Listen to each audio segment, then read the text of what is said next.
Welcome back to my channel. ಹೊಸದಾಗಿ channel ನೋಡ್ತಾ ಇದ್ದರೆ ಸಬ್ಸ್ಕ್ರೈಬ್ ಮಾಡಿಕೊಂಡು ಸಪೋರ್ಟ್ ಮಾಡಿ. ಸಚ್ಚಿದಾನಂದ ಸಾಯಿನಾಥ್ಗೆ ನಮಸ್ಕಾರ ಮಾಡುತ್ತಾ ಸಾಯಿನಾಥರ ಅನುಗ್ರಹ ಎಲ್ಲರ ಮೇಲೂ ಇರಲಿ ಅಂತ ವಿಡಿಯೋ ಪ್ರಾರಂಭ ಮಾಡ್ತಾ ಇದ್ದೀನಿ. ಇದೇ ಮಂಗಳವಾರ ಪಂಚಮಿ ತಿಥಿ ಇದೆ ಸ್ನೇಹಿತರೆ. ಪಂಚಮಿ ತಿಥಿ ಮಂಗಳವಾರ ಬಂದಿರೋದ್ರಿಂದ ಅತೀತ ಶಕ್ತಿಗಳನ್ನು ಹೊಂದಿರುತ್ತೆ. ಯಾಕಂದರೆ ನಾವು ಮಂಗಳವಾರ ಬಂದು ಸಾಲಗಳನ್ನು ತೀರಿಸೋದಕ್ಕೆ ತುಂಬ ವಿಶೇಷವಾದ ಒಂದು ದಿನ ಅಂತ ಹೇಳಬಹುದು. ಅದರ ಜೊತೆ ನಮಗೆ ಪಂಚಮಿ ತಿಥಿ ಬಂದಿದೆ. ಪಂಚಮಿ ಅಂದರೆ ವಾರಾಹಿ ದೇವಿಯನ್ನು ಪೂಜಿಸುವ ಹಾಗೂ ಶಕ್ತಿ ದೇವತೆಗಳನ್ನು ಪೂಜಿಸುವಂಥ ದಿನ. ಸಾಕಷ್ಟು ಜನಕ್ಕೆ ನಮಗೆ ತುಂಬ ಪರ್ಸ್ನಲ್ ಪ್ರಾಬ್ಲಮ್ಸು ಇದೆ. ಅದರ ಜೊತೆ ಹಣಕಾಸಿನ ಸಮಸ್ಯೆಗಳು ತುಂಬ ಇದೆ.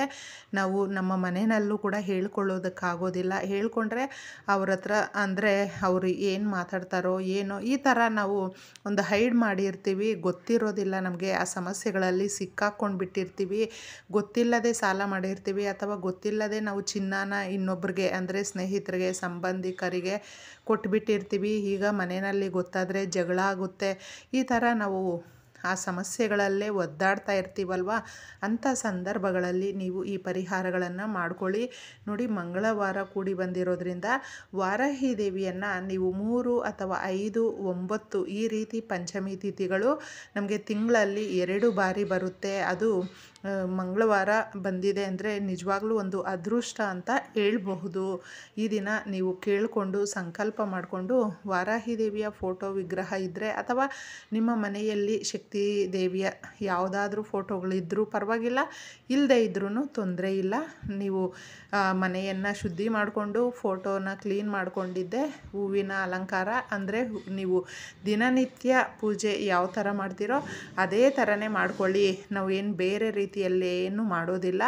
ಈ ಥರ ಮಾಡಿದಾಗ ಹಾಗೂ ನೀವೇನಾದರೂ ದೇವಸ್ಥಾನಗಳಿಗೆ ಹೋದರೆ ಶಕ್ತಿ ದೇವಿಯ ದೇವಸ್ಥಾನಗಳಿಗೆ ಹೋದರೆ ಸ್ನೇಹಿತರೆ, ಅಂದರೆ ದುರ್ಗಾದೇವಿ, ಪಾರ್ವತಿ ದೇವಿ, ಈ ಥರ ಚಾಮುಂಡಿ ದೇವಿ ಹೋದರೆ ಆ ದೇವಸ್ಥಾನಗಳಿಗೆ ನಿಂಬೆಹಣ್ಣಿನ ಹಾರವನ್ನು ನೀವು ಕೊಡ್ತಾ ಬನ್ನಿ.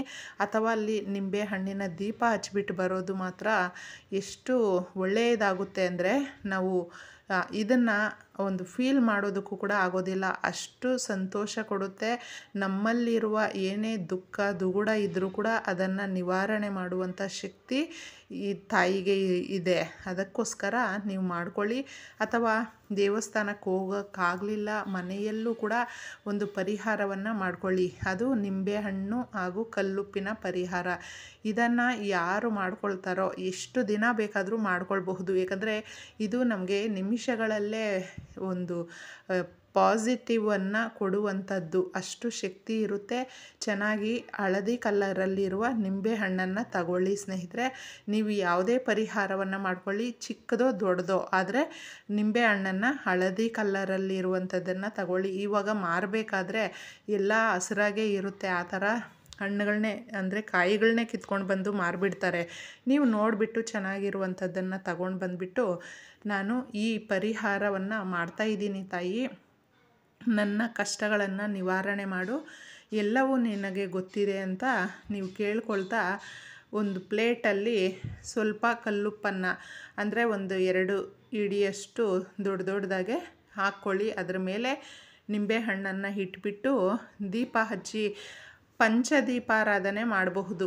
ಪಂಚಮಿ ತಿಥಿಯ ಬಗ್ಗೆ ಸಾಕಷ್ಟು ವಿಡಿಯೋಗಳಲ್ಲೂ ಕೂಡ ನಾನು ತಿಳಿಸಿದ್ದೀನಿ. ಇಲ್ಲವಾದರೆ ನೀವು ಒಂದು ಮಣ್ಣಿನ ದೀಪ ಹಚ್ಚಿಬಿಟ್ಟು ಅದರಲ್ಲೇ 5 ಬತ್ತಿಗಳನ್ನು ಹಾಕಿ. ಯಾಕಂದರೆ ಪಂಚಮಿ ತಿಥಿ ಅಂದರೆ 5 ಅನ್ನುವ ಸಂಖ್ಯೆ ಅಲ್ವಾ. ಅದಕ್ಕೋಸ್ಕರ 5 ಅನ್ನುವ ರೀತಿಯಲ್ಲಿ ನಾವು ಏನೇ ಮಾಡಿದ್ರೂ ಕೂಡ ಆ ತಾಯಿಗೆ ತುಂಬ ಪ್ರೀತಿಕರ. ಈ ಥರ ಮಾಡಿಬಿಟ್ಟು ಕೇಳಿಕೊಂಡು ನೀವು ಇದನ್ನು 2 ಭಾಗಗಳಾಗಿ ಮಾಡಬೇಕು ನಿಂಬೆಹಣ್ಣನ್ನು. ಆಮೇಲೆ ಒಂದಕ್ಕೆ ಅರಿಶಿಣ, ಇನ್ನೊಂದಕ್ಕೆ ಕುಂಕುಮ ಫುಲ್ಲು ಕಂಪ್ಲೀಟಾಗಿ ಹಚ್ಬಿಡಿ. ಹಚ್ಬಿಟ್ಟು ಅರಿಶಿಣ ಫುಲ್ಲು ಕಂಪ್ಲೀಟಾಗಿ ಹಚ್ಚಿರ್ತೀರಲ್ವ, ಅದಕ್ಕೆ ಕುಂಕುಮ ಇಡಿ. ಕುಂಕುಮ ಪೂರ್ತಿಯಾಗಿ ಹಚ್ಚಿರೋದಕ್ಕೆ ಅರಿಶಿಣವನ್ನು ಇಡಿ. ಈ ಥರ ಇಟ್ಬಿಟ್ಟು ಮನೆಯೆಲ್ಲ ಒಂದು ರೌಂಡು ತೋರಿಸ್ಕೊಂಡು ಬನ್ನಿ. ಯಾಕೆ ತೋರಿಸ್ಕೊಂಡು ಬರೋದು ಅಂದರೆ ನಮ್ಮ ಮನೆಯಲ್ಲಿರುವ ನೆಗೆಟಿವಿಟಿನೆಲ್ಲ ಇದು ಹೇಳ್ಕೊಳ್ಳುತ್ತೆ. ಈ ಥರ ಮಾಡಿಕೊಂಡು ಫುಲ್ಲು ಕಂಪ್ಲೀಟ್ ಮನೆಯನ್ನೆಲ್ಲ ರೌಂಡ್ ಮಾಡಿಬಿಟ್ಟು ಬಂದು ನಿಮ್ಮ ಮನೆಯ ಹೊಸ್ತಿಲ ಹತ್ತಿರ ಇದನ್ನು ಅಂದರೆ ಒಂದು ಚಿಕ್ಕ ಚಿಕ್ಕ ಎಲೆಗಳು ಯಾವುದಾದ್ರೂ ತಗೊಳ್ಳಿ, ತೊಂದರೆ ಇಲ್ಲ. ಎಲೆಗಳು ಹಸಿರಾಗಿರಬೇಕು ಅಷ್ಟೇ. ಎಲೆಗಳ ಮೇಲೆ ಈ ಉಪ್ಪನ್ನು ಈ ಪ್ಲೇಟ್ ಮೇಲೆ ಇರುತ್ತಲ್ವ, ಆ ಉಪ್ಪನ್ನು ಎರಡೂ ಕಡೆ ಹಾಕ್ಬಿಟ್ಟಿದ್ದೆ. ಒಂದೊಂದು ನಿಂಬೆಹಣ್ಣನ್ನು ಅಂದರೆ ಪೀಸ್ ಮಾಡಿ ಇಟ್ಟಿರ್ತೀವಲ್ವ, ಅದನ್ನು ನೀವು ಈ ಕಡೆ ಆ ಕಡೆ ಇಟ್ಬಿಟ್ಟು ಮನೆಯ ಹೊಸ್ತಿಲ ಹತ್ತಿರ ಆಚೆ ಹೊರಗಡೆ ಇಡಬೇಕು, ಒಳಗಡೆ ಅಲ್ಲ ಸ್ನೇಹಿತರೆ. ಇದನ್ನು ಇಟ್ಬಿಟ್ಟು ನೀವು ಕೇಳ್ಕೊಳ್ಬೇಕಾಗುತ್ತೆ, ನಮಗೆ ಇಷ್ಟು ಸಾಲ ಇದೆ, ಸಾಲ ತೀರಬೇಕು, ನಮಗಿರುವ ಕಷ್ಟಗಳನ್ನು ನಿವಾರಣೆ ಮಾಡು ತಾಯಿ. ಏಕೆಂದರೆ ನಮ್ಮ ಮನಸ್ಸಲ್ಲಿ ಏನೋ ಕೋರಿಕೆಗಳು ಇರುತ್ತೆ, ತೀರದೇ ಇರುವ ಕೋರಿಕೆಗಳು ಅಥವಾ ತೀರದೇ ಇರುವ ಸಮಸ್ಯೆಗಳಿರುತ್ತೆ. ಮಂಗಳವಾರದ ದಿನ ನೀವು ಸಾಲ ಯಾರ ಹತ್ರ ತಗೊಂಡಿರ್ತೀರೋ ಒಂದು ಭಾಗನಾದ್ರೂ ನೀವು ಸಾಲವನ್ನು ಕೊಡೋದಕ್ಕೆ ಪ್ರಯತ್ನಿಸಿ. ಮಂಗಳವಾರದ ದಿನ ಸಾಲ ಮಾಡೋದಕ್ಕೆ ಹೋಗಬೇಡಿ. ಸಾಲ ನಾವು ಮಾಡಿದ್ರೆ ರಿಪೀಟು ಅಂದರೆ ಆ ಸಾಲದಿಂದ ನಾವು ಹೊರಗಡೆ ಬರೋದಕ್ಕಾಗೋದಿಲ್ಲ. ಇದನ್ನು ನೀವು ನೆನಪಲ್ಲಿಟ್ಕೊಂಡು ಏನೇ ಒಂದು ಕಷ್ಟ ಬಂದ್ರೂ ಆದಷ್ಟು ನೀವು ಒಂದು 2-3 ದಿನ ಮುಂಚೆನೇ ಮಾಡ್ಕೊಳ್ಳಿ. ಅಂದರೆ ಅದಕ್ಕೆ ಬೇಕಾಗಿರುವಂಥ ಆ ಸಮಸ್ಯೆಗೆ ಬೇಕಾಗಿರುವಂಥದ್ದನ್ನು ನೀವು ಹುಡುಕಿಟ್ಕೊಂಡಿರಿ. ತಕ್ಷಣಕ್ಕೆ ಬರುವಂಥ ಸಮಸ್ಯೆಗಳನ್ನು ನಾವು ಹೇಳೋದಕ್ಕಾಗೋದಿಲ್ಲ ಸ್ನೇಹಿತರೆ. ಆದರೆ ನಾವು ಕೆಲವೊಂದು ಬಾರಿ ನಮಗೆ ಸಮಯ ಅನ್ನೋದು ಇರುತ್ತಲ್ವ, ಅಂಥ ಸಂದರ್ಭಗಳಲ್ಲಿ ನೀವು ಆದಷ್ಟು ನೋಡಿಕೊಂಡು ಮಾಡ್ಕೊಳ್ಳಿ. ಯಾಕೆ ಮಂಗಳವಾರ ಪದೇ ಪದೇ ನಮಗೆ ಈ ಥರ ಸಮಸ್ಯೆಗಳು ಬರ್ತಾ ಇದೆ ಗೊತ್ತಿರೋದಿಲ್ಲ. ವಾರ, ತಿಥಿ, ದಿನಗಳು ಇದು ಯಾವುದೂ ನಾವು ನೋಡಿರೋದಿಲ್ಲ. ಒಂದೊಂದು ಸಾರಿ ಒಳ್ಳೆಯ ಸಮಯ ಇದ್ದಾಗ ನಮಗೆ ಆ ಸಮಯ ಕೂಡ ಗೊತ್ತಿರೋದಿಲ್ಲ. ಅಂಥ ಸಮಯದಲ್ಲಿ ನಾವು ಏನಾದರೂ ಮಾಡಿದರೆ ಅದು ಒಳ್ಳೆಯದೇ ಆಗುತ್ತೆ. ಆದರೆ ಒಂದು ಕೆಟ್ಟ ಸಮಯ ಅಂತ ಇದ್ದಾಗ ಆ ಸಮಯದಲ್ಲಿ ಸಾಲಗಳು ಮಾಡ್ಕೊಂಡ್ಬಿಟ್ರೆ ಹೊರಗಡೆ ಬರೋದಕ್ಕೆ ತುಂಬಾ ಕಷ್ಟ ಆಗಿಬಿಡುತ್ತೆ. ಅದಕ್ಕೋಸ್ಕರ ಇದನ್ನು ಪಂಚಮಿ ತಿಥಿ ಇರೋದ್ರಿಂದ ಮಾಡ್ಕೊಂಡು ನೋಡಿ. ಈ ಥರ ನೀವು ತಿಂಗಳಲ್ಲಿ 2 ಪಂಚಮಿ ಬರುತ್ತೆ ಸ್ನೇಹಿತರೆ, ಆರಾಮಾಗಿ ಮಾಡ್ಕೊಳ್ಬಹುದು.